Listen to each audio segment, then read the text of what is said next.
Hey guys, I hope you're all doing very well. It's been a few days since I've uploaded a video. I'm a few days behind my schedule actually. I've got a few products to review, such as this cheap Dragon Touch Android tablet. But in this video, what I'd like to do is show you three new phones that have just been announced over the last few days.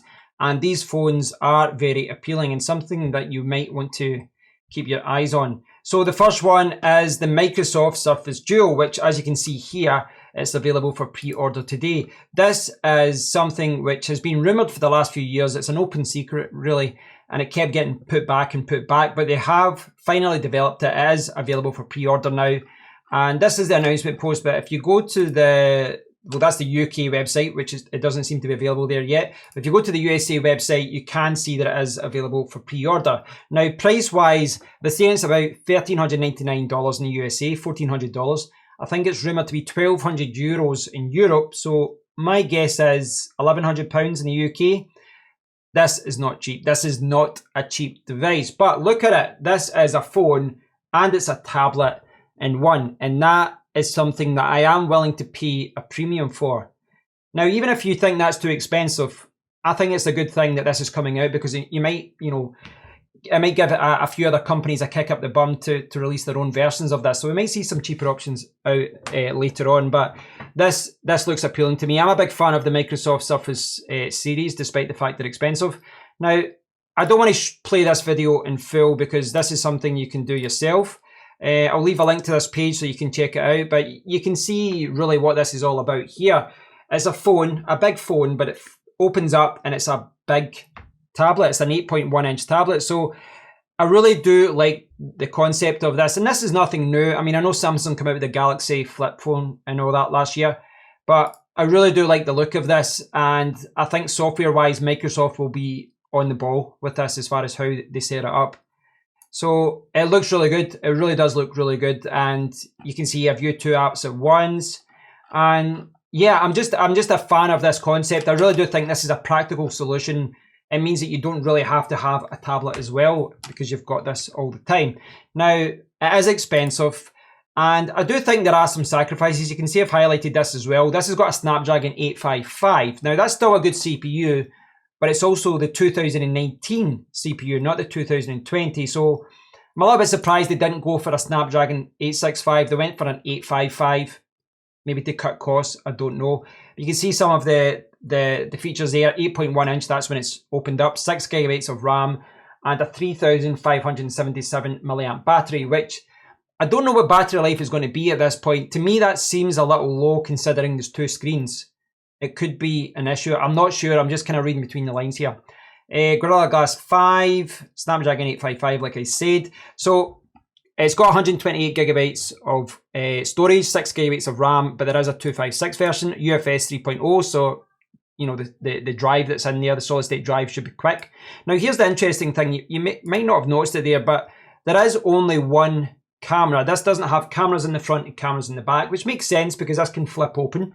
But it's got a single 11 megapixel camera f2.0. Now, I don't know how good this will be, but it does look like it can do 4K at 60 frames per second, 1080p at 60 frames per second. My guess is that this is not going to be leading the class this year as far as cameras go, but I'm sure it's going to be good and good enough for most people. It does have a loudspeaker. It says, I'm not sure about the headphone jack. I tried to search for that and I couldn't see confirmation about that. GSM Arena doesn't seem to see it. I'll maybe double check here. Maybe I missed it earlier on. No, maybe it doesn't have a headphone jack, does it? Doesn't seem to have a headphone jack. I tried to search for that earlier and I couldn't. I'm spelling it wrong. So it doesn't appear to have a headphone jack, so I think you're going to have to use Bluetooth.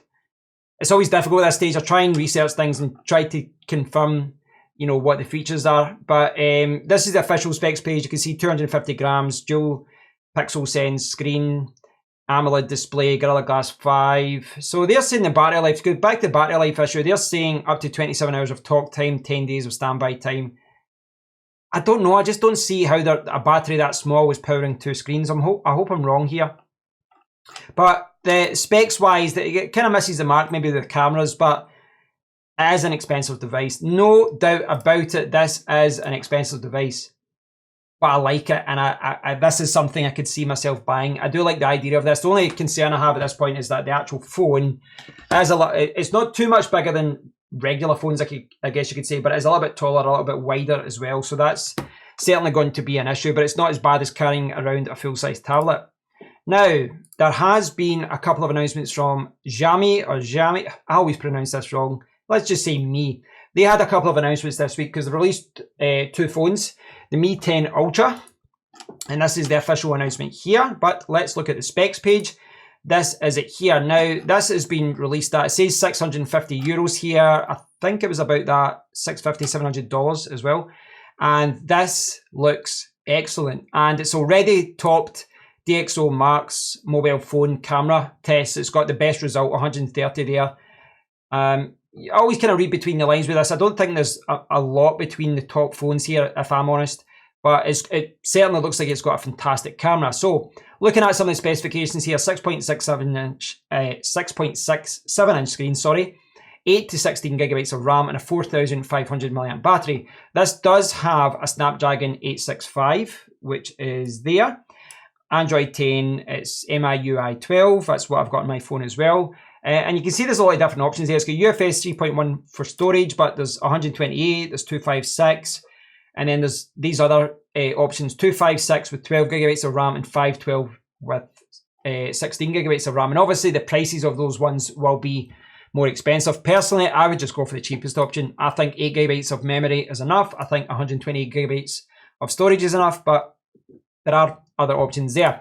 Now, it's got a quad camera system, and just look at this. 48 megapixel wide, 48 megapixel periscope, 12 megapixel telephoto, and 20 megapixel ultra wide. This can do 8K at 24 frames per second, 4K at 60 frames per second. So the main camera looks excellent, but as is always seems to be the case with Android phones, the front camera, selfie camera, is 20 megapixels and it's 1080p at 30 frames per second for video.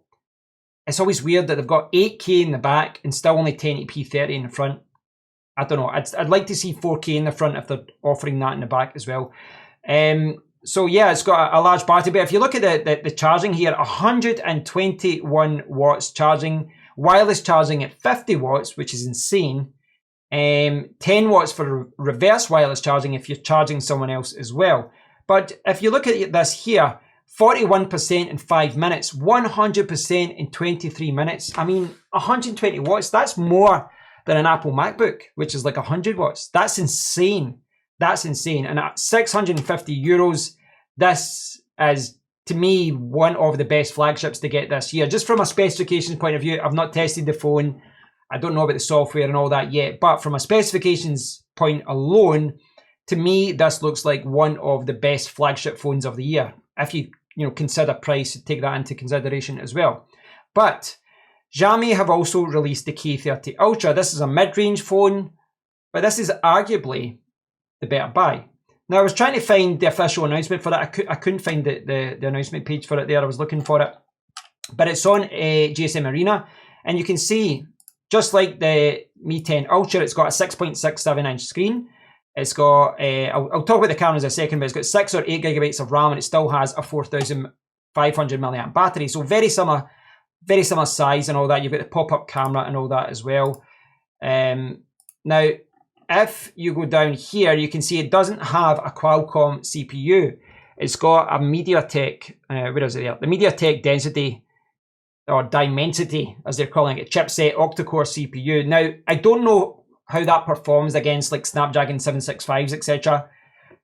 We shall see. It's obviously not going to be good as the Mi 10 Ultra, but if you look at the camera system, 64 wide, 13 ultra wide, 5 megapixel telephoto macro, 2 megapixel depth, and it can do 4K at 30. And then it's got a motorized pop-up camera, just like, if I can turn this around, just like this one, just like the one I've got here that pops up like that.